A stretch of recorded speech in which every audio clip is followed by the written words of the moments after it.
Hello students. അപ്പം നമ്മൾ ഇന്നൊരു പുതിയൊരു ചാപ്റ്റർ തുടങ്ങുന്നതാണ്. ഏതാണ്? നോൺ മെറ്റൽസ് എന്നാണ് അതിൻ്റെ ചാപ്റ്ററിൻ്റെ പേര്. നിങ്ങൾ കഴിഞ്ഞ ക്ലാസ്സുകളിലൊക്കെ ആയിട്ട് മെറ്റൽസിനെ പറ്റി നമ്മൾ വിശദമായി പഠിച്ചു. നമ്മുടെ ചുറ്റുപാടും ഒരുപാട് വസ്തുക്കളിൽ നമ്മൾ മെറ്റൽസ് ഉപയോഗിക്കുന്നുണ്ടെന്നും കണ്ടു.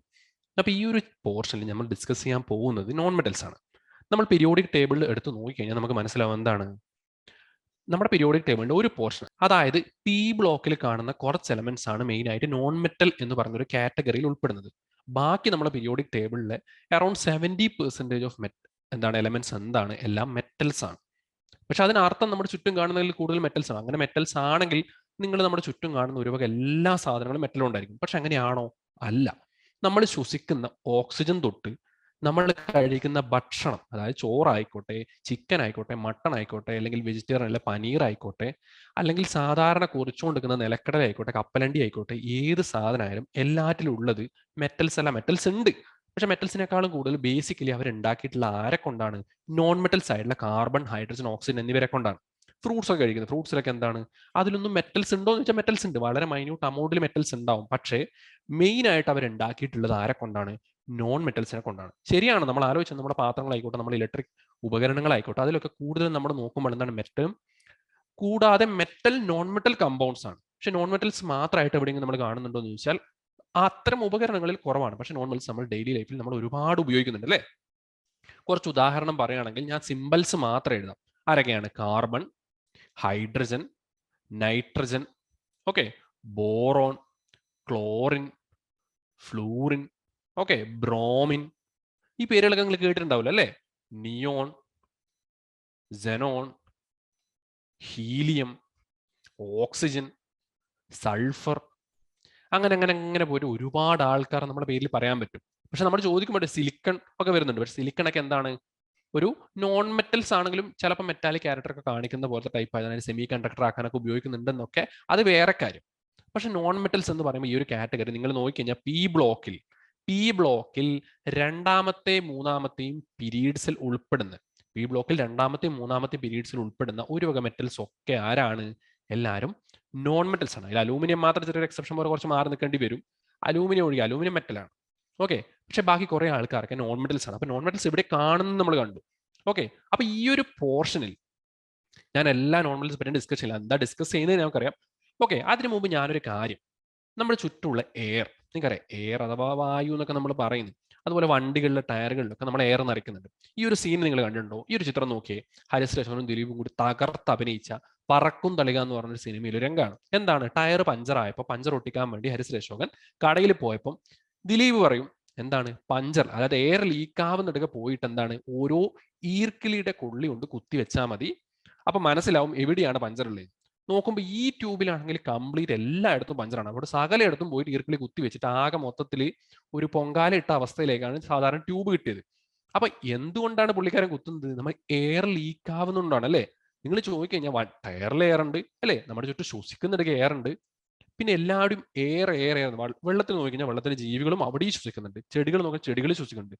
ഇവരൊക്കെ ശ്വസിക്കുന്ന ആരെയാണ്? അതെ, നിങ്ങൾ എല്ലാവരും ഗസ് ചെയ്ത പോലെ തന്നെ ആരെയാണ്? ഓക്സിജൻ അഥവാ O2 എന്ന് നമ്മൾ മോളിക്കുലാർ ഫോർമുല ചെയ്യുന്ന ഒരു നോൺ മെറ്റലാണ് അല്ലെ? പിന്നെ നിങ്ങൾ കേട്ടിട്ടുണ്ട് ഓക്സിജൻ ആണ് നമ്മൾ ശ്വസിക്കുന്നതെങ്കിലും നമ്മുടെ ചുറ്റും ഏറ്റവും കൂടുതലുള്ള ആരാണ്? കൂടുതലുള്ള നൈട്രജൻ ആണെന്ന് കണ്ടിട്ടുണ്ട്. അതുപോലെ തന്നെ നമ്മുടെ ഗ്ലോബൽ വാർമിങ്ങിന്റെ ഡിസ്കഷൻ ഒക്കെ പറയുമ്പോൾ കാർബൺ ഡയോക്സൈഡ് എന്നിട്ട് വേറൊരു മോളിക്യൂൾ പറയുന്നുണ്ട്. അതൊക്കെ എന്താണ്? നോൺ മെറ്റൽ കമ്പൗണ്ട്സ് ആണ്. അപ്പൊ ഈ ഒരു പോർഷൻ നമ്മൾ ഡിസ്കസ് ചെയ്യുമ്പോൾ എന്താണ്? നോൺ മെറ്റൽസിനെ പറ്റിയിട്ടാണ്. അപ്പൊ എവിടെയൊക്കെ നോൺ മെറ്റൽസ് കാണുന്നുണ്ട്, നമ്മുടെ ഡെയിലി ലൈഫിൽ നോൺ മെറ്റൽസ് എവിടെയൊക്കെ കാണുന്നതാണ് നിങ്ങൾക്ക് ഒരു ഐഡിയ കിട്ടിക്കഴിഞ്ഞാൽ നിങ്ങൾക്ക് എന്ത് ചെയ്യും? പഠിക്കുമ്പോൾ ഇത് റിലേറ്റ് ചെയ്യാൻ പറ്റും. നമ്മളെപ്പോഴും പഠിക്കുമ്പോൾ അങ്ങോട്ടും ഇങ്ങോട്ടും റിലേറ്റ് ചെയ്ത് പഠിക്കണം. ഞാൻ എല്ലാ ക്ലാസ്സിലും പറയുന്നത്, അപ്പോൾ ഈ ക്ലാസ്സിൽ ഞാൻ പറയുന്നത് അത് തന്നെയാണ്. നിങ്ങൾക്ക് റിലേറ്റ് ചെയ്യാൻ പറ്റുന്ന കാര്യമായിട്ട് നിങ്ങൾ പഠിക്കുന്നതുമായിട്ട് ബന്ധം ഉണ്ടെങ്കിൽ എന്താണ്, അതായത് നിങ്ങളുടെ ജീവിതത്തിൽ നിങ്ങൾ കാണുന്ന പല സാധനങ്ങളുമായിട്ട് നിങ്ങൾക്ക് ഇത് പഠിക്കുന്നതായിട്ട് ബന്ധമുണ്ടെങ്കിൽ നിങ്ങൾക്ക് ഓരോന്ന് പഠിക്കുമ്പോൾ നിങ്ങൾക്ക് പെട്ടെന്ന് കണക്ട് ചെയ്യാൻ പറ്റും. ഉദാഹരണത്തിന് വെള്ളം എന്താണ്? H2O എന്താണ്? ഹൈഡ്രജൻ നോൺ മെറ്റലാണ്, ഓക്സിജൻ നോൺ മെറ്റലാണ്. ഒരു നോൺ മെറ്റൽ കമ്പൗണ്ട് ആണ് H2O അഥവാ വാട്ടർ എന്ന് പറയുന്നത്. നമ്മുടെ കടലിലായിക്കോട്ടെ, നദികളിലായിക്കോട്ടെ, അരുവികളിലായിക്കോട്ടെ, തടാകങ്ങളിലായിക്കോട്ടെ, സാധാരണ തോടിലോ കനാലിലോ, എന്തിന് മഴവെള്ളത്തിൽ വരെ എന്താണുള്ളത്? അവിടെ H2O എന്ന മോളിക്യൂളാണ് പ്രധാനമായിട്ടുള്ളത്. അതെന്താണ്? അതൊരു നോൺ മെറ്റൽ മോളിക്യൂളാണ്. അപ്പൊ നോൺ മെറ്റൽസ് കാണുന്ന ഒരു സ്ഥലമാണല്ലത്. പിന്നെ നമ്മൾ കഴിക്കുന്ന ഭക്ഷണം, അതെന്തോ ആയിക്കോട്ടെ, ഞാൻ നേരത്തെ പറഞ്ഞ പോലെ ഏത് ഭക്ഷണം ആയിക്കോട്ടെ, ഏത് ഭക്ഷണത്തിലുള്ള ആൾക്കാർ ആരൊക്കെയാണ്? പ്രധാനമായിട്ടും കാർബൺ, ഹൈഡ്രജൻ, ഓക്സിജൻ. ഇപ്പൊ റൈസ്, ചോറൊക്കെ എടുക്കുകയാണെങ്കിൽ ചോറ് എന്താണ്?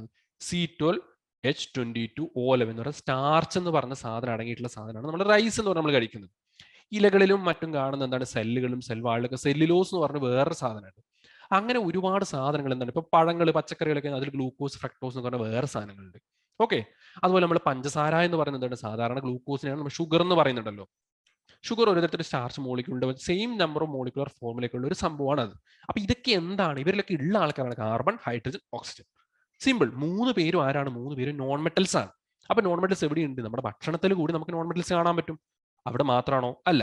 നിങ്ങളിപ്പോ ടൗണിലൊക്കെ പോയി കഴിഞ്ഞാൽ, നിങ്ങൾ ടൗണിലോ പുറത്തോ അല്ലെങ്കിൽ സിനിമയൊക്കെ കണ്ടു കഴിഞ്ഞാൽ നിങ്ങൾക്ക് കാണുന്ന ഒരു സീനാണ് ചില സ്ട്രീറ്റുകളിലൊക്കെ ഇങ്ങനെ കണ്ടോ, ലൈറ്റ് വെച്ചിട്ടുള്ള സൈൻ ബാറുകൾ നിങ്ങൾ കണ്ടിട്ടുണ്ടോ അല്ലേ? ഇപ്പൊ ഒരു വക എല്ലാ സ്ഥലത്തും നിങ്ങൾ എല്ലാ സൈൻ ബാറുകളും നൈറ്റ് ആവുമ്പോൾ എന്താണ് ഇങ്ങനെ ലൈറ്റ് കത്തിച്ച് മിന്നി കിടങ്ങുന്നുണ്ടോ?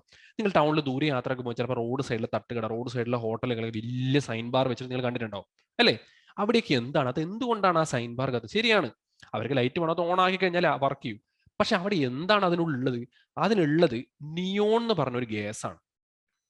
നിയോൺ, ഞാൻ നേരത്തെ പറഞ്ഞ ഡിസ്കഷൻ നേരെ നിയോൺ എന്ന് വെച്ചാൽ ഏറ്റവും പീരിയോഡിക് ടേബിളിന്റെ ഏറ്റവും വലത്തേ അറ്റത്ത് ഒരു ഗ്രൂപ്പ് ഉണ്ട്. ഹീലിയം, നിയോൺ, സിനോൺ, റെനോൺ എന്നൊക്കെ പറഞ്ഞിട്ട് കുറച്ച് ആൾക്കാരുള്ള ഒരു ഗ്രൂപ്പ് ഉണ്ട്. നമ്മൾ അതിനെ ജനറലി എന്ത് പറയും? നമ്മൾ അവരെ നോബിൾ ഗ്യാസസ് എന്ന് പറയും. ആ നോബിളായ, നോബിൾ എന്ന് പറഞ്ഞാൽ എന്താണ്? നൊബിലിറ്റി എന്നൊക്കെ പറഞ്ഞാൽ നമ്മൾ എന്താണ് ഈ രാജാക്കന്മാരെയും വലിയ വലിയ, അതായത് ഉന്നതമായ നിലയിൽ, അതായത് വേറെ ആർക്കും തൊടാനൊന്നും പറ്റാത്ത അത്രക്കും ഹൈ സ്റ്റാൻഡേർഡ് ഉള്ള രീതിയിൽ പണ്ടൊക്കെ ജീവിച്ചിരുന്ന ആൾക്കാർ നമ്മൾ നോബിൾ ക്യാരക്ടേഴ്സ്. അതുപോലെ നല്ല സ്വഭാവം കൊണ്ടും എന്താണ് ആൾക്കാരെ സഹായിക്കുക, വളരെ നല്ല തങ്കപ്പെട്ട സ്വഭാവം തന്നെ നമ്മൾ പറയുന്നത്. നൈസ് അല്ല, പക്ഷെ എന്താണ് എല്ലാവരോടും എന്താണ് ഒരുമയോടെ കാണുന്ന പോലെ ഒരു ഹൈ സ്റ്റാൻഡേർഡുള്ള ഒരാളെ നമ്മൾ നോബിൾ ക്യാരക്ടർ എന്നൊക്കെ പറയുക. സോ നോബിൾ ഗ്യാസ് അതുപോലെ അത് ഭയങ്കര ഹൈ ആയിട്ടുള്ള ആൾക്കാരാണ്. ഈ ഗ്യാസ് വേറെ റിയാക്ട് ഒന്നും ചെയ്യില്ല. അതുകൊണ്ടാണ് നമ്മൾ ഇവരെ നോബിൾ ഗ്യാസ് എന്ന് പറയുന്നത്. അതിലുള്ള ഒരാളാണ് നിയോൺ എന്ന് പറയുന്നത്.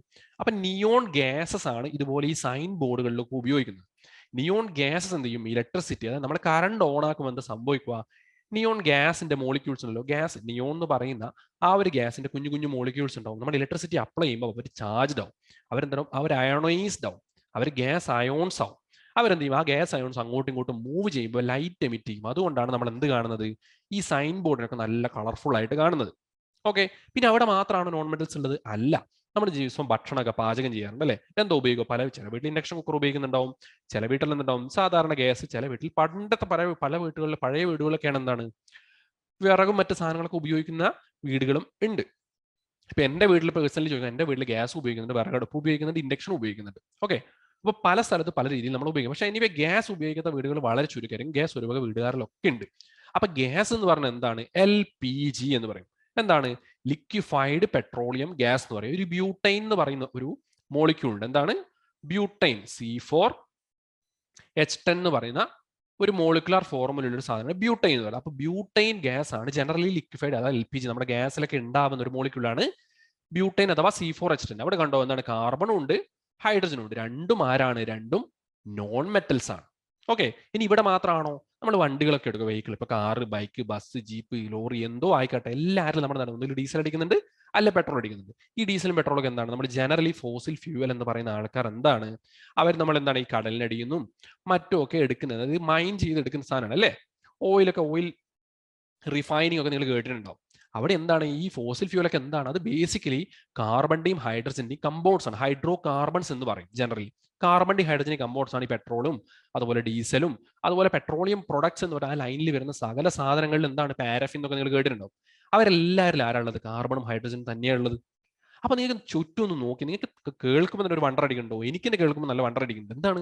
ചുറ്റും കാണുന്ന ഒരുപാട് ആൾക്കാർ, ഇതിലൊന്നും അല്ല, ഇനി ഇഷ്ടം പോലെ ഉണ്ട്. നമ്മുടെ പ്ലാസ്റ്റിക്കുകൾ എടുത്തോ, പ്ലാസ്റ്റിക്കുകളിലൊക്കെ എന്താണ്? അതിലൊക്കെ കാർബൺ ഹൈഡ്രജൻ കൂടാതെ മറ്റു സാധനങ്ങൾ, കാർബൺ ഹൈഡ്രജൻ എന്തായാലും ഉണ്ടാവും.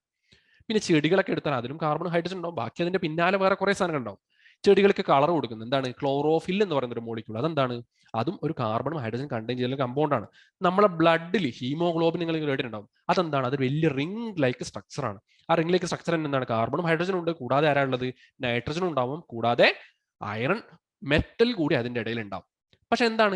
മെറ്റൽസ് ആണെങ്കിലും ഒരുപാട് നോൺ മെറ്റൽസ് കമ്പൗണ്ട്സ് നമ്മുടെ ചുറ്റുമുണ്ട്. ഒരുപാട് എന്ന് വെച്ചാൽ ഒരുപാട്, നമുക്ക് എണ്ണി തുടങ്ങിയാൽ തീരാൻ പറ്റാത്ത ഒരുപാട് കമ്പൗണ്ട്സ് നമ്മുടെ ചുറ്റുമുണ്ട്. അത് non മെറ്റൽസിന്റെ കാര്യത്തിലുണ്ട്, non മെറ്റൽസിന്റെ കാര്യത്തിലുണ്ട്.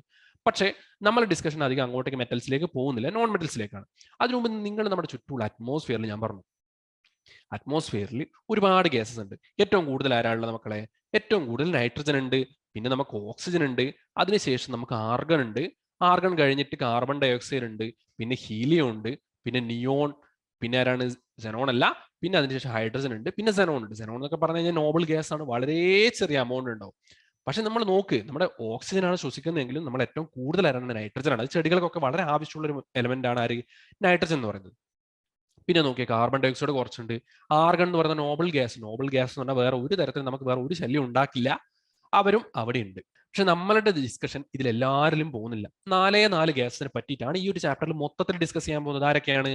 Hydrogen, oxygen, nitrogen, chlorine. 4 ആൾക്കാരെയാണ് നമ്മൾ ഡിസ്കസ് ചെയ്യാൻ പോകുന്നത്. ഈ 4 ആൾക്കാരിൽ ഇന്നത്തെ വീഡിയോയിൽ ഞാൻ ആരെയാണ് ആകെ ഹൈഡ്രജനെ മാത്രമാണ് ഡിസ്കസ് ചെയ്യുന്നത്. ഹൈഡ്രജന്റെ കുറച്ച് കാര്യങ്ങളും ഹൈഡ്രജൻ വന്നിട്ടുള്ള കുറച്ച് റിയാക്ഷൻസും മറ്റൊക്കെയാണ് നമ്മൾ പറയാൻ പോകുന്നത്. ഓക്കെ, അപ്പൊ ഓക്സിജൻ, നൈട്രജനും ക്ലോറിനെ പറ്റി നിങ്ങൾ ഇപ്പം ബേജാറാണ്ട. എന്താണ് ഇവരെ പറ്റി നമുക്ക് അടുത്ത ക്ലാസ്സിലൊക്കെ നല്ല വിശദമായിട്ട് പോകുന്നുണ്ട്. അപ്പൊ ഹൈഡ്രജനെ പറ്റി പറയാം. ഹൈഡ്രജൻ എന്ന് പറയുമ്പോൾ നിങ്ങളുടെ മൈൻഡിൽ ആദ്യം പോകുന്ന ആളുകൾ, എന്റെ മൈൻഡിൽ ആദ്യം പോകുന്നത് എന്താണോ, ഹൈഡ്രജൻ ബോംബ് എന്ന് പറയുന്നത് നമ്മുടെ വിഷുവിനും ദീപാവലിയും ഒക്കെ പൊട്ടിക്കുന്ന ഒരു പടക്കമുണ്ട്. ഒരു പച്ച കളറിൽ ഇങ്ങനെ റൗണ്ട് ചെയ്ത് റാപ്പ് ചെയ്ത് വെച്ചിട്ടുള്ള ഒരു പടക്കമുണ്ട്. എന്റെ മൈൻഡിൽ അതാണ് ആദ്യം പോകുന്നത്. പിന്നെ രണ്ടാമത് പോകുന്ന സാധനം ഹൈഡ്രജൻ ബലൂൺ എന്ന് പറഞ്ഞാൽ ഇങ്ങനെ പൊക്കി മുകളിലോട്ട് വിടുന്ന പോലത്തെ എന്താണ് വലിയ വലിയ ബലൂൺസ് ഉണ്ടാവില്ല, അതാണ് രണ്ടാമത്തത് പോകുന്നത്. ഇതല്ലാതെ ഹൈഡ്രജന്റെ വേറെ എന്തെങ്കിലും കാര്യങ്ങൾ എന്റെ മൈൻഡിലൂടെ പോകുന്നുണ്ടോ എന്ന് ചോദിച്ചാൽ ഒറ്റയടിക്ക് പോകുന്നില്ല. പക്ഷെ ഹൈഡ്രജൻ വളരെയധികം ആപ്ലിക്കേഷൻസ് ഉള്ളവരാണ്. ഫ്യൂച്ചർ ഫ്യൂവൽ എന്നൊക്കെ അറിയപ്പെടുന്ന ഒരു സാധനമാണ് ഹൈഡ്രജൻ ഫ്യൂവൽ. ഓക്കെ, ഭാവിയിൽ അതായത് പൊല്യൂഷൻ കുറഞ്ഞ് എന്നാൽ ഹൈ എഫിഷ്യൻസി ഉള്ള രീതിയിലുള്ള ഫ്യൂവൽസ് ഉണ്ടാക്കാൻ വേണ്ടി ഹൈഡ്രജൻ ഉപയോഗിക്കുന്നുണ്ട്. അതിനെപ്പറ്റി നമ്മൾ ബ്രീഫായിട്ട് ചെറുതായിട്ടൊന്ന് പറഞ്ഞിട്ട് പോകും. ഓക്കെ, അത് നിങ്ങളുടെ മൈൻഡിലേക്ക് വെച്ചാൽ നമ്മളിപ്പോൾ ഇലക്ട്രിക് വെഹിക്കിളും മറ്റൊക്കെ വരുന്നുണ്ടല്ലോ, അതായത് നമ്മൾ ഫോസിൽ പെട്രോളിയം ഉപയോഗിക്കാതിരിക്കുക, പെട്രോളിയം എന്താണ് അതിൽ നിന്ന് റിലീസ് ചെയ്യുന്ന ഗ്യാസ് പൊല്യൂഷൻ ഉണ്ടാവും എന്നൊക്കെ പറഞ്ഞ് നിങ്ങൾ പല ക്ലാസ്സുകളിലായിട്ട് പഠിച്ചിട്ടുണ്ടാവും. അപ്പോൾ അതിനൊക്കെ ഏറ്റവും നല്ല സബ്സ്റ്റിറ്റ്യൂട്ട് ആരാണ്? ഹൈഡ്രജൻ ഫ്യൂവൽ ബേസ് ആയിട്ടുള്ള വെഹിക്കിൾസ് നല്ലൊരു സബ്സ്റ്റിറ്റ്യൂട്ട് ആണെന്ന് ഇപ്പൊ സയന്റിസ്റ്റുകളൊക്കെ പറയുന്നുണ്ട്. പക്ഷേ ഹൈഡ്രജൻ അത്ര നല്ല ആളല്ല. പണ്ട് ഈ ഹൈഡ്രജൻ ബോംബ് പരീക്ഷണം എന്നൊക്കെ പറഞ്ഞാൽ ഭയങ്കര ഡേഞ്ചറാണ്. കാരണം ഹൈഡ്രജന്റെ ഒരു പ്രോപ്പർട്ടി എന്താണ്, ഞാൻ മുന്നേയുള്ള ക്ലാസ്സുകളിലും മുന്നേയുള്ള ചാപ്റ്റേഴ്സിലൊക്കെ നിങ്ങൾ ചിലപ്പോൾ നമ്മൾ ഡിസ്കസ് ചെയ്തിട്ടുണ്ടാവും. എന്താണ്, ഹൈഡ്രജൻ വളരെ എക്സ്പ്ലോസീവ് നാച്ചുറൽ ആണ് അല്ലെ. ഹൈഡ്രജൻ ടെസ്റ്റ് ഒക്കെ നമ്മൾ ഇനി ഡിസ്കസ് ചെയ്യും. പക്ഷെ ഹൈഡ്രജന്റെ പ്രത്യേകത എന്താണ്, വളരെ എക്സ്പ്ലോസീവ് ആണ്, വിശ്വസിക്കാനേ പറ്റൂല. ചെറിയൊരു ചെറിയൊരു ചെറിയൊരു കണം തീ തന്നെ കിട്ടണമെന്നില്ല, വെറുതെ വെച്ചാൽ തന്നെ അത് പൊട്ടിത്തെറിക്കാൻ വളരെ സാധ്യത. ചെറിയൊരു കഷ്ണം, ചെറിയൊരു തീപ്പൊരി അങ്ങനെ എന്തും കിട്ടിയാൽ വളരെ വലിയ എക്സ്പ്ലോഷൻ വരെ നടക്കാൻ സാധ്യത. അതുകൊണ്ട് തന്നെ പുള്ളിക്കാരനെ വിശ്വസിച്ചിട്ട് നമുക്ക് എവിടെയും കൊടുക്കാൻ പറ്റില്ല. അതുകൊണ്ട് തന്നെ അതിന്റെ ഉപയോഗം എന്ന് വെച്ചാൽ വളരെ സൂക്ഷിച്ചിട്ടുണ്ട്. അപ്പൊ അത് എങ്ങനെ ഉപയോഗിക്കുക എന്നുള്ള രീതി കണ്ടെത്തുകയാണ് സയന്റിസ്റ്റുകളുടെ ഏറ്റവും വലിയ കടമ.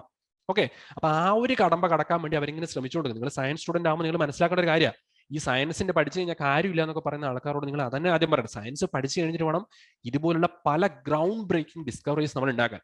അപ്പൊ എനിവേ അത്രയിലൊക്കെ നിങ്ങളിപ്പോൾ ഗ്രൗണ്ട് ബ്രേക്കിംഗ് ഡിസ്കവറി ഒക്കെ ഉണ്ടാക്കാനുള്ള നിങ്ങളുടെ ഫ്യൂച്ചറാണ്. നമ്മൾ അതിലേക്ക് അങ്ങ് പോകുന്നില്ല, നമുക്ക് ഹൈഡ്രജനിലേക്ക് ഡിസ്കഷൻ തുടങ്ങാം. സോ നമ്മൾ ആദ്യം ഡിസ്കസ് ചെയ്യാൻ ഞാൻ പറഞ്ഞതുപോലെ തന്നെ ഹൈഡ്രജനിലേക്ക് ഡിസ്കസ് ചെയ്യും. പക്ഷെ എന്നോട് ഇപ്പൊ നിങ്ങൾ ചോദിക്കുവാണ്, ഓക്കെ, ഏറ്റവും ഇമ്പോർട്ടന്റ് ആയിട്ട് ടീച്ചറിന് തോന്നുന്ന ഒരു എലമെന്റ് ഏതാണെന്ന് ചോദിച്ചാൽ ഞാൻ പറയും ഹൈഡ്രജൻ ആണ്. ഒരു പീരിയോഡിക് ടേബിൾ, നമ്മൾ പീരിയോഡിക് ടേബിൾ മൊത്തത്തിൽ എടുത്ത ഏത് എലമെന്റ് എടുത്താലും ഏറ്റവും ഇമ്പോർട്ടന്റ് ഹൈഡ്രജൻ ആണെന്ന് ഞാൻ പറയും. കാരണം എന്താണെന്ന് അറിയോ, നിങ്ങൾ പീരിയോഡിക് ടേബിൾ എടുത്ത് നോക്കിയേ, ഏറ്റവും ലെഫ്റ്റ് മോസ്റ്റ് ടോപ്പ് ലെഫ്റ്റിലാണ് നിങ്ങൾ ആരെ കാണുന്നത്, ഹൈഡ്രജൻ ഉണ്ട്. അതിന്റെ താഴെ സെപ്പറേറ്റ് ആയിട്ടാണ്, അതായത് ചെറിയൊരു ഗ്യാപ്പ് ഉണ്ട്. എല്ലാ പീരിയോഡിക് ടേബിളും ഇങ്ങനെ ഉണ്ടാവില്ല, പക്ഷെ ചില പീരിയോഡിക് ടേബിൾ ശ്രദ്ധിച്ച് നിങ്ങൾക്ക് മനസ്സിലാവും, ചെറിയൊരു ഗ്യാപ്പ് ഹൈഡ്രജനും അതിന് തൊട്ട് താഴെയുള്ള ഗ്രൂപ്പുമായിട്ടുണ്ട്. എന്താ കാരണം? കാരണം ഹൈഡ്രജൻ ബേസിക്കലി മെറ്റൽ അല്ല. സോ ഹൈഡ്രജന് താഴെ വരുന്ന ആൾക്കാരൊക്കെ ആരാണ്? അവരൊക്കെ മെറ്റൽസ് ആണ് അല്ലെ. സോഡിയം, പൊട്ടാസ് എന്നൊക്കെ പറഞ്ഞ എല്ലാവരും മെറ്റൽസ് ആണ്. അപ്പൊ നിങ്ങൾ നോക്കിയേ, ഹൈഡ്രജൻ മെറ്റൽ അല്ല നമുക്ക് 100% ഉറപ്പ് അതൊരു നോൺ മെറ്റൽ ആണ്. പിന്നെ അവരെ ആ ഒരു ഗ്രൂപ്പിൽ ഹൈഡ്രജൻ ഉൾപ്പെടുത്താനുള്ള ഒരേ ഒരു കാരണം എന്താണ്? ഹൈഡ്രജന്റെ ഇലക്ട്രോണിക് കോൺഫിഗറേഷൻ എന്താണ്? 1. സോഡിയത്തിന്റെ എന്താണ്? 2, 8, 1, 2, 8, 1 ആണ്. ഇവിടെ എല്ലാം ഔട്ടർ മോസ്റ്റ് ഏറ്റവും പുറത്തെ ഷെല്ലിലുള്ള ഇലക്ട്രോൺസ് എത്രയാണ്? ഒരൊറ്റ ഇലക്ട്രോണേ ഉള്ളൂ. ആ ഒരൊറ്റ കാരണം കൊണ്ട് മാത്രമാണ് ഹൈഡ്രജൻ അവിടെ ഉൾപ്പെടുത്തിയിട്ടില്ലേ. എന്താണ്? ഹൈഡ്രജനും ഒരു ഇലക്ട്രോൺ കൊടുക്കാനുള്ള ടെൻഡൻസി കൂടുതലാണ്, അതുകൊണ്ടാണ് ഹൈഡ്രജനെ അവിടെ വെച്ചത്, അല്ലാതെ വേറെ ഒരു ബന്ധവും ഇല്ല. പിന്നെ അതിന്റെ റൈറ്റ് മോസ്റ്റ്, അതായത് ആ പീരീഡിൽ നോക്കുകയാണെങ്കിൽ ഏറ്റവും തെറ്റക്കാരുള്ളത്, ഏറ്റവും റൈറ്റ് മോസ്റ്റ് ടോപ്പിൽ ഹീലിയം ഉള്ളത്. ഹീലിയത്തിന്റെ എത്ര? 2 ഇലക്ട്രോൺ. ഹൈഡ്രജനും ഹീലിയവും ബേസിക്കലി നോക്കുകയാണെങ്കിൽ വലിയ ബന്ധമൊന്നുമില്ല. കാരണം ഹൈഡ്രജൻ അറ്റ്ലീസ്റ്റ് റിയാക്ഷൻ നടക്കും, റിയാക്ഷനിൽ പാർട്ടിസിപ്പേറ്റ് ചെയ്യും. ഹീലിയം എന്ന് വെച്ചാൽ നോബിൾ ഗ്യാസ് ആണ്, പാർട്ടിസിപ്പേറ്റ് ചെയ്യില്ല. അപ്പൊ അവിടെയും വലിയ ബന്ധവുമില്ല. അപ്പൊ ഹൈഡ്രജൻ എന്താണ്? ഒരു ഏകാന്ത വിലോചനായിട്ട് ലോൺലി പീപ്പിൾ ആയിട്ട് അവിടെ നിൽക്കുവാണ്, ഭയങ്കര സോളിറ്റ്യൂഡാണ്, ഒറ്റക്കാണ്, വേറെ ആരും കൂട്ട് പറയാനൊന്നും ഇല്ല. അപ്പൊ ഹൈഡ്രജൻ എന്താണ്? ഒറ്റക്കാണ്. അതുപോലെ നമ്മുടെ യൂണിവേഴ്സ് എടുത്തു കഴിഞ്ഞാൽ ഇതുപോലെ ഒറ്റക്കുള്ള ഒരു സാധനമാണ് ഹൈഡ്രജൻ എന്ന് പറയുന്നത്. യൂണിവേഴ്സ് മൊത്തത്തിൽ പടർന്ന് പന്തലിച്ചിരിക്കുന്ന ഏറ്റവും കൂടുതൽ കാണുന്ന ഗ്യാസ് ആരാണ്? ഹൈഡ്രജൻ. ഹൈഡ്രജൻ കമ്പൈൻ ചെയ്തിട്ടാണ് ഹീലിയം ഫോം ചെയ്തത്. അപ്പൊ ഹീലിയമാണ് ഹൈഡ്രജൻ കഴിഞ്ഞു കഴിഞ്ഞാൽ പിന്നെ ഏറ്റവും കൂടുതലുള്ളത്. പിന്നെ അതിനുശേഷം ഇവർ രണ്ടാളും കൂടി ഫോം ചെയ്തിട്ടുള്ള ഗ്യാസ് ബബിൾസും ഡെൻസിറ്റി കൂടിയുള്ള ഗ്യാസ് പാർട്ടിക്കിൾസും ഒക്കെ ചേർന്ന് കമ്പൈൻ ചെയ്തിട്ട് സ്റ്റാർസ് ഉണ്ടാവുന്നു. സ്റ്റാർസ് പൊട്ടിത്തെറിച്ച് സൂപ്പർനോവ ഉണ്ടാവുന്നു. സൂപ്പർനോവയിൽ നിന്നാണ് സൂപ്പർനോവയിൽ നിന്നാണ് പിന്നെ ബാക്കി നമ്മളിപ്പോൾ കാണുന്ന ബാക്കി എലമെന്റ്സ് ഒക്കെ വന്നത്. അപ്പൊ ഏറ്റവും കൂടുതൽ ആരാണുള്ളതെന്ന് ചോദിച്ചാൽ ആരാണ്? ഹൈഡ്രജൻ ആണ്. സോ ഹൈഡ്രജൻ വെച്ചാൽ പ്രപഞ്ചത്തിൽ അങ്ങനെ കുറേ, നമ്മുടെ ഇപ്പം ഭൂമിയുടെ അറ്റ്മോസ്ഫിയർ എടുത്തു നോക്കി ഞാൻ എർത്തിൽ ആരാണുള്ളത് കൂടുതലുള്ളത്? നൈട്രജനും ഓക്സിജനും ഒക്കെയാണ്. പക്ഷേ മൊത്തത്തിൽ നമ്മുടെ യൂണിവേഴ്സ് മൊത്തത്തിൽ എടുത്ത് ആരാണ് ഏറ്റവും കൂടുതൽ? ഹൈഡ്രജൻ ആണ്. വളരെ വളരെ വളരെയധികം ആപ്ലിക്കേഷൻസ് ഉള്ള ഒരാളാണ് ഈ ഹൈഡ്രജൻ, നമ്മൾ നേരത്തെ പറഞ്ഞു. ഓക്കെ, അപ്പൊ ആ ഒരു ഹൈഡ്രജന്റെ കുറച്ച് കാര്യങ്ങളാണ് നമ്മൾ ഈ ഒരു വീഡിയോയിൽ ഡിസ്കസ് ചെയ്യാൻ പോകുന്നത്. സോ ഹൈഡ്രജൻ എന്ന് പറഞ്ഞാൽ പോലെ ഹൈഡ്രജന്റെ കുറച്ച് കമ്പൗണ്ട്സ് നമുക്ക് പരിചയപ്പെടണ്ടേ? വെറുതെ ഹൈഡ്രജൻ എന്ന് പറയുന്നതിന് മുമ്പ് ഹൈഡ്രജന്റെ ഏറ്റവും നിങ്ങൾക്ക് പരിചയപ്പെടാൻ സാധ്യതയുള്ള ഒരു കമ്പൗണ്ടാണ് ആര്? H2O അഥവാ ആര്? വാട്ടർ എന്ന് നമ്മൾ വിളിക്കുന്ന സാധനം. ചുറ്റുമുള്ള ഒരുപാട് എല്ലാത്തിനും നമ്മൾ കുടിക്കുന്ന തൊട്ട് കഴുകുന്ന തൊട്ട് മീനും മറ്റ് സാധനങ്ങളുള്ള കടല് വരെ എന്താണ്? അതുപോലെ മഴ പെയ്യുന്ന മഴയിലും എല്ലാടെയും എന്താണ്? വാട്ടറിന്റെ H2O എന്ന് പറയുന്നത് ഏറ്റവും പ്രധാനപ്പെട്ട ഹൈഡ്രജന്റെ ഒരു കമ്പൗണ്ട് H2. അതുപോലെ തന്നെ H2 പോലെ തന്നെ ഒരാളാണ് H2O2. എന്താണ് ഇതിന്റെ പേര്? ഇത് നമ്മൾ ഹൈഡ്രജൻ പെറോക്സൈഡ് എന്ന് വിളിക്കും. ഇതും പ്രധാനപ്പെട്ട ഒരു കമ്പൗണ്ട്. അധികം, അതായത് വാട്ടർ പോലെ അങ്ങനെ ഫ്രീ ആയിട്ട് കാണില്ല, കാരണം പുള്ളിക്കാരൻ ഫ്രീ ആയിട്ട് നിൽക്കില്ല. വെറുതെ ഹൈഡ്രജൻ പെറോക്സൈഡ് വെച്ചാൽ അത് പുള്ളിക്കാരൻ അപ്പത്തിന് ഡിസോസിയേറ്റ് ചെയ്തിട്ട് ആരാവും? വാട്ടറും ഓക്സിജനുമായിട്ട് അങ്ങ് ഡിസോസിയേറ്റ് ചെയ്യും. അതുകൊണ്ട് അത്ര ഫ്രീ ആയിട്ട് കാണില്ല. പക്ഷെ അതും ഹൈഡ്രജന്റെ ഒരു കമ്പൗണ്ടാണ്. പിന്നെ ഇത് നമ്മുടെ ആസിഡ് എന്ന് പറയുന്ന HCl, HNO3, H2SO4 അവരൊക്കെ എന്താണ്? അതായത് hydrochloric acid, nitric acid, sulphuric acid എല്ലാം ഹൈഡ്രജന്റെ കമ്പൗണ്ട്സ് ആണ്. അവിടെ തീർന്നു? ഇല്ല. പിന്നെ നമ്മുടെ കാർബണും ഹൈഡ്രജനും കൂടി ചേർന്നിട്ട് വേറെ പല കമ്പൗണ്ട്, C6H12O6, ഗ്ലൂക്കോസ് എന്നും ഫ്രക്ടോസ് എന്നും, അതിന്റെ പല പേര്, അതിന്റെ സ്ട്രക്ചറിന്റെ വ്യത്യാസമാണ് ഗ്ലൂക്കോസ് എന്നും ഫ്രക്ടോസ് എന്നും ഗാലക്ടോസ് എന്നൊക്കെ വിളിക്കും. ഓക്കെ, പിന്നെ C12H22O11, ഷുഗർ എന്നും സ്റ്റാർച്ച് എന്നും സെല്ലുലോസ് എന്നൊക്കെ വിളിക്കുന്ന ഒരു സാധനമാണ് C12H22O11. ഇതൊക്കെ നമ്മൾ ചുറ്റും ഒരുപാട് കാണുന്നതാണ് അല്ലേ? പിന്നെ നമ്മൾ എന്താണ്? പിന്നെ ഇതാ നമ്മുടെ ചുറ്റും വീട്ടിൽ കാണുന്ന ഒരു സാധനമാണ് CH3COOH. ഇതാരാണ്? അസറ്റിക് ആസിഡ് അഥവാ വിനാഗിരി എന്ന് പറയുന്ന സാധനം. Carbon, hydrogen, carbon, oxygen, oxygen, hydrogen, എല്ലാവരും നോൺ മെറ്റൽസ് ആണല്ലോ. ഞാൻ തന്ന കമ്പൗണ്ട്സ് എല്ലാം നോക്കി, എല്ലാവരും നോൺ മെറ്റൽസ്. ഇപ്പം ക്ലോറിൻ ആയിക്കോട്ടെ, നൈട്രജൻ ആയിക്കോട്ടെ, ഓക്സിജൻ ആയിക്കോട്ടെ, സൾഫർ ആയിക്കോട്ടെ, എല്ലാവരും നോൺ മെറ്റൽസ് ആണ്. പിന്നെന്താണ്? ഇവരിലൊക്കെ ഹൈഡ്രജൻ ഉണ്ട്. ഹൈഡ്രജനുള്ള കമ്പൗണ്ട്സ് ആണ് നമ്മളിപ്പോൾ കണ്ടുകൊണ്ടിരിക്കുന്നത് അല്ലേ? അപ്പൊ ഈ ഒരു കമ്പൗണ്ട്സ് ഒക്കെ നോക്കിയപ്പോൾ നിങ്ങൾ എന്ത് മനസ്സിലായി? എല്ലാവരും ഹൈഡ്രജൻ ഉണ്ട്. ഇത് മാത്രമൊന്നുമല്ല, മെറ്റലിന്റെ കൂടെ ചേർന്നിട്ടുള്ള കമ്പൗണ്ട് ഉണ്ട്. ഇപ്പൊ NaOH, Na ഒരു മെറ്റലാണ്. സോഡിയം, OH രണ്ടും നോൺ മെറ്റൽസ് ആണ്. മെറ്റലും നോൺ മെറ്റലും കൂടി ചേർന്നിട്ടുള്ള ഒരു കമ്പൗണ്ടാണ്. ഇതെന്താണ്? സോഡിയം ഹൈഡ്രോക്സൈഡ് എന്ന് വിളിക്കുന്നത്. ഓക്കെ, പിന്നെന്താണ്? KOH, പൊട്ടാസ്യം ഹൈഡ്രോക്സൈഡ് എന്ന് വിളിക്കുന്നുണ്ട്. അതുപോലെ CaOH ട്വൈസ്, കാൽസ്യം ഹൈഡ്രോക്സൈഡ് എന്ന് വിളിക്കുന്നുണ്ട്. ഇവിടെയൊക്കെ ഹൈഡ്രജൻ ഉണ്ടല്ലോ. അപ്പൊ ഇവരൊക്കെ പ്രത്യേകത എന്താണ്? ഇവിടെ മെറ്റലും നോൺ മെറ്റലും കൂടി ചേർന്നിട്ടാവും. എങ്ങനെ വേണമെങ്കിലും ഹൈഡ്രജനായിട്ട് കമ്പൈൻ ചെയ്യാം. മെറ്റലും നോൺ മെറ്റലും ആക്കാം, നോൺ മെറ്റൽസ് മാത്രമായിട്ട് ഹൈഡ്രജനോട് കമ്പൈൻ ചെയ്യാം. അപ്പൊ എന്താണ്? ഹൈഡ്രജന്റെ ഒരുപാട് കമ്പൗണ്ട്സ് നമ്മുടെ ചുറ്റുമുണ്ട്. ഇനിയും എഴുതാൻ തുടങ്ങിയ ഒരുപാട് ആൾക്കാരുണ്ട്. പക്ഷെ അത് നമ്മുടെ ഈ വീഡിയോന്റെ സ്കോപ്പിൽ പെടുന്നതല്ല. നിങ്ങൾ ഐഡന്റിഫൈ ചെയ്യാനുണ്ട്, മനസ്സിലാക്കുക വേണ്ട. ഹൈഡ്രജൻ ഉള്ള കമ്പൗണ്ട്സ് ഒരുപാട് ഉണ്ടെന്നുള്ളൊരു മനസ്സിലാക്കുക. ഓക്കെ, അപ്പോ നമുക്ക് ആദ്യം ഇനി അടുത്ത പഠിക്കേണ്ടത് ഹൈഡ്രജൻ എങ്ങനെയാണ് ജനറലി ഉണ്ടാവുന്നത്. അതായത് നമ്മുടെ ഇൻഡസ്ട്രിയൽ ആയിട്ട് നമ്മുടെ, അതായത് ഫ്യൂവലും അങ്ങനത്തെ കാര്യത്തിന് വേണ്ടി ഉണ്ടാക്കുന്നതല്ല. ഹൈഡ്രജൻ എങ്ങനെയാണ് ജനറലി ഉണ്ടാവുന്നത് എങ്ങനെയാണ് സാധാരണ എങ്ങനെ ഉണ്ടാവുന്നതെന്നുള്ള ഒരു ചെറിയൊരു ഡിസ്കഷനാണ്. അപ്പൊ ഇത് ആദ്യമായിട്ട് ഉണ്ടാക്കിയ ആളാരാണ്? ഹെൻറി, ഇവിടെ നമ്മളെ കോട്ടിന്റെ ഉള്ളിൽ കയ്യൊക്കെ ഇട്ട് നടക്കുന്ന ഒരു പുള്ളിക്കാരനെ കണ്ടോ? ഇദ്ദേഹമാണ് ഹെൻറി കാവൻഡിഷ്. അത്യാവശ്യം കുറച്ച് എല്ലാ സയന്റിസ്റ്റുകളെ പോലെ അത്യാവശ്യം കുറച്ച് കിറുക്കുള്ള ഒരു മനുഷ്യനായിരുന്നു. കാരണം ഇദ്ദേഹത്തിനെ പറ്റി പറയുന്ന ഒരു കാര്യം എന്ന് വെച്ചാൽ, ഹെൻറി കാവൻഡിഷ് ആൾക്കാരെ കാണാനും മിണ്ടാനൊക്കെ ഭയങ്കര മടിയുള്ള ആളായിരുന്നു. ഇദ്ദേഹം മാത്രമല്ല, ഒരുപാട് ഇപ്പൊ നിക്കോള ടെസ്ലയൊക്കെ പറയുകയാണെങ്കിൽ എല്ലാവർക്കും ഉള്ള പ്രശ്നമായിരുന്നു. ആൾക്കാരായിട്ട് മിങ്കിൾ ചെയ്യാൻ പല സയന്റിസ്റ്റുകൾക്ക് ഭയങ്കര വിമുഖതയായിരുന്നു. കാരണം ബേസിക്കലി അവരൊക്കെ ഇൻട്രോവേർട്സ് ആണ്. അവരെ സംബന്ധിച്ച് അവരുടെ വേൾഡ് സയൻസ് ആണ്. ഹെൻറി കാവൻഡിഷ് അതിന്റെ എക്സ്ട്രീം ആയിരുന്നു. ഇപ്പം കാവൻഡിഷ് അക്കാദമി എന്നൊക്കെ പറഞ്ഞിട്ട് ഇൻസ്റ്റിറ്റ്യൂട്ട് ഒക്കെ ഉണ്ടെങ്കിൽ ആ സമയത്ത് പുള്ളിക്കാരൻ വളരെ എന്താണ്, ഒരു മിസാന്ത്രോപ്പ് എന്നൊക്കെ നമ്മൾ പറയും. എന്താണ്? മനുഷ്യരോട് മൊത്തത്തിൽ അത്ര ഒരു അടുപ്പില്ലാത്ത ഒരാളാണ്. വീട്ടിലെ ജോലിക്കാരെ പോലും പുള്ളിക്കാരൻ കാണുന്നില്ല എന്നുള്ള കഥകളൊക്കെ ഉണ്ട്. പുള്ളിക്കാരൻ്റെ ഒരു പ്രശസ്തമായ കഥയാണ്, പുള്ളിക്കാരൻ ആരോ വിസിറ്റ് ചെയ്യാൻ വന്ന പുള്ളിക്കാരൻ്റെ വീട്ടിൽ, അതായത് നമ്മുടെ ഹെൻറി കാവൻഡിഷിന്റെ ഫ്രണ്ടിൽ മാത്രമല്ല ഡോറുള്ള, പിന്നിലും ഡോറുണ്ട്. അതായത് ഒരു രണ്ടാമത്തെ നില എങ്ങനെ പുള്ളിക്കാരൻ താമസിക്കുന്നത്. അപ്പൊ രണ്ടാമത്തെ നിലയിൽ പുള്ളിക്കാരൻ മുന്നിലും പിന്നിലും ഡോറുണ്ട്. പുള്ളിക്കാരൻ ബാൽക്കണി വഴി ആരെങ്കിലും മുന്നിലോട്ട് വരുവാന്ന് പറഞ്ഞാൽ ബാൽക്കണി വഴി വേലക്കാരനോട് പറയും ആരെങ്കിലും വരുവാണെങ്കിൽ അറിയിക്കണം.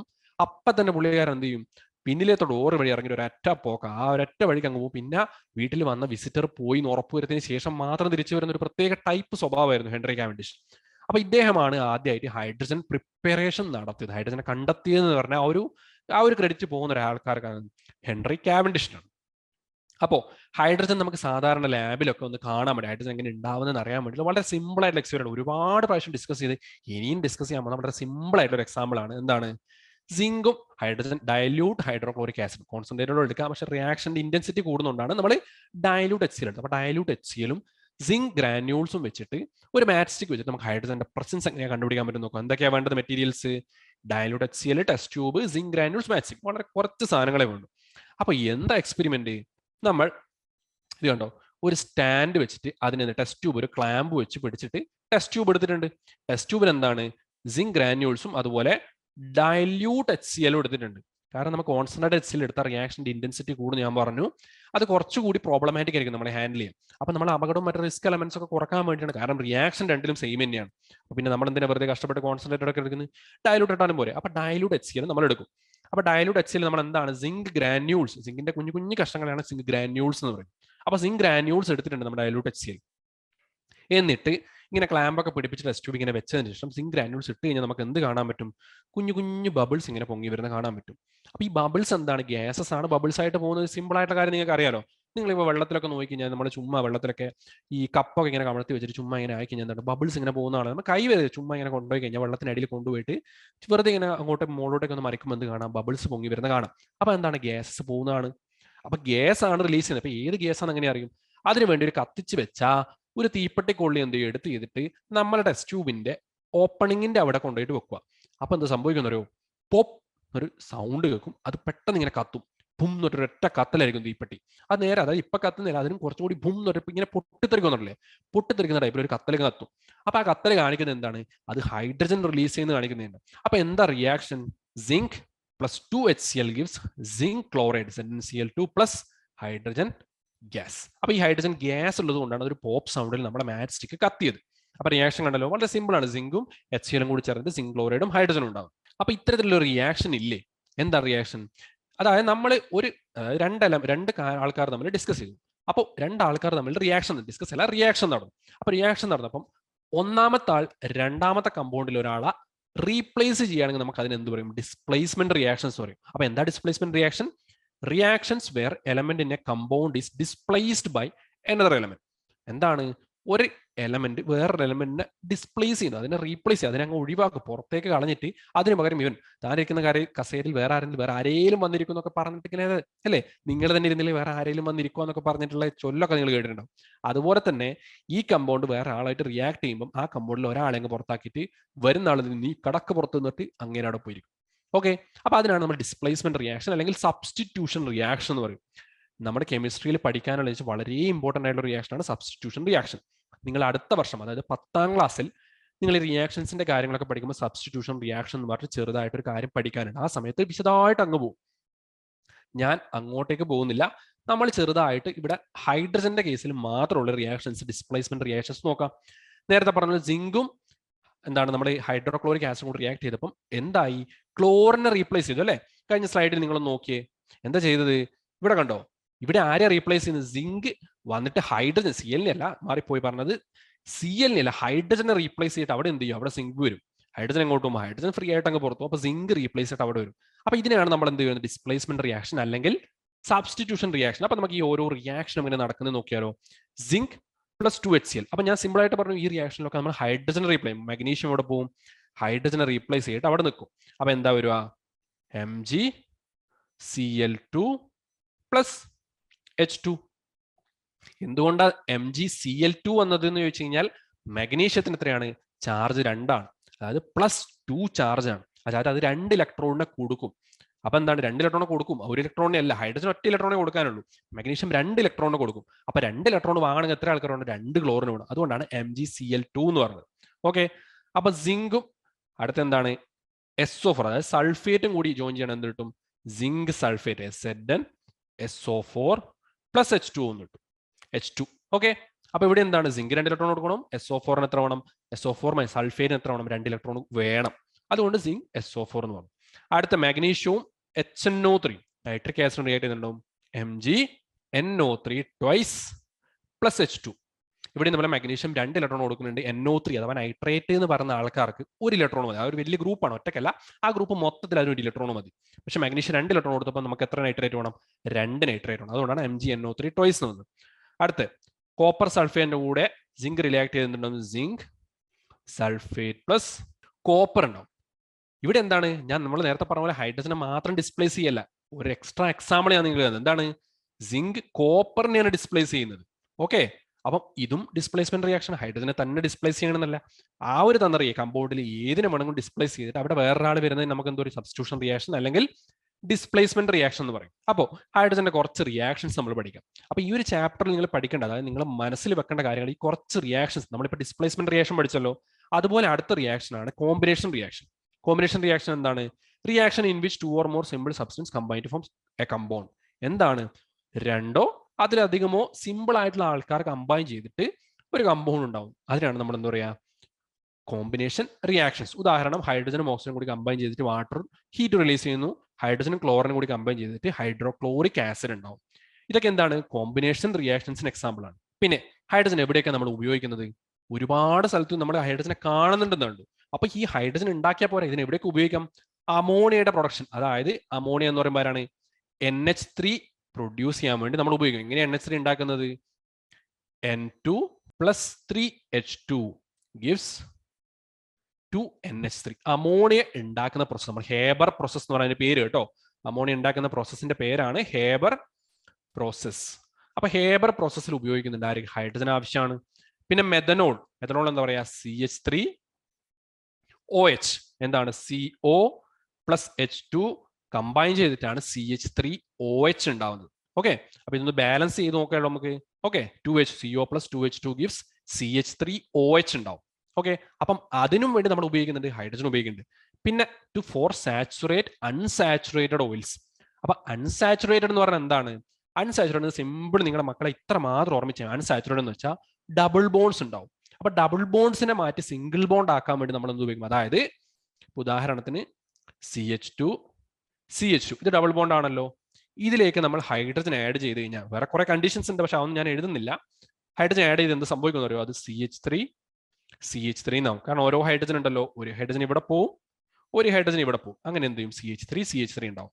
അപ്പൊ എന്ത് ചെയ്യും? സാച്ചുറേറ്റ് അൺസാച്ചുറേറ്റഡ് ഓയിൽസ്, അതായത് അൺസാച്ചുറേറ്റഡ് ആയിട്ടുള്ള ഓയിൽസിനെ സാച്ചുറേറ്റ് ആക്കാൻ വേണ്ടി നമുക്ക് എന്ത് ഉപയോഗിക്കാം? ഹൈഡ്രജൻ ഉപയോഗിക്കാം. പിന്നെന്താണ്? Fuel cell. ഹൈഡ്രജൻ നമ്മൾ പറഞ്ഞു ഫ്യൂവലായിട്ട് ഉപയോഗിക്കുന്നുണ്ട്. അപ്പൊ ഫ്യൂവൽ സെല്ലിന്റെ ഉപയോഗത്തിന് വേണ്ടി നമ്മൾ ഹൈഡ്രജൻ ഉപയോഗിക്കാം. അത് ഹൈഡ്രജനും ഓക്സിജനും കൂടി ചേർന്നിട്ടുള്ള ഒരു ഫ്യൂവൽ സെല്ലാണ്. അതിന്റെ ഡിസ്കഷൻ ഉണ്ട്, ഞാൻ പറയും. പിന്നെന്താണ്? Preparation of water gas. Water gas എന്ന് പറയുന്ന ഒരു കമ്പൗണ്ട് ആണ്. ഓക്കെ, പല ആവശ്യത്തിനു വേണ്ടി ഉപയോഗിക്കുന്ന സാധനമാണ് ഈ വാട്ടർ ഗ്യാസ്. പ്രൊഡ്യൂസർ ഗ്യാസ് എന്നൊക്കെ പറഞ്ഞിട്ട് വേറെ ഉണ്ട്. അപ്പൊ വാട്ടർ ഗ്യാസ് അതുപോലെ എന്താണ്? കാർബൺ മോണോക്സൈഡും ഹൈഡ്രജനും കൂടി ചേർന്നത്. അപ്പൊ നിങ്ങൾക്ക് തോന്നണ്ട കാർബൺ മോണോക്സൈഡും ഹൈഡ്രജൻ കൂടി ചേർന്നിട്ട് മെഥനോൾ ആവില്ല എന്ന് ചോദിച്ചാൽ ഇല്ല. കാരണം അത് എപ്പോഴും മെഥനോൾ ആവില്ല. മെഥനോൾ ആക്കണമെങ്കിൽ ഓരോ കണ്ടീഷൻ ഉണ്ട്.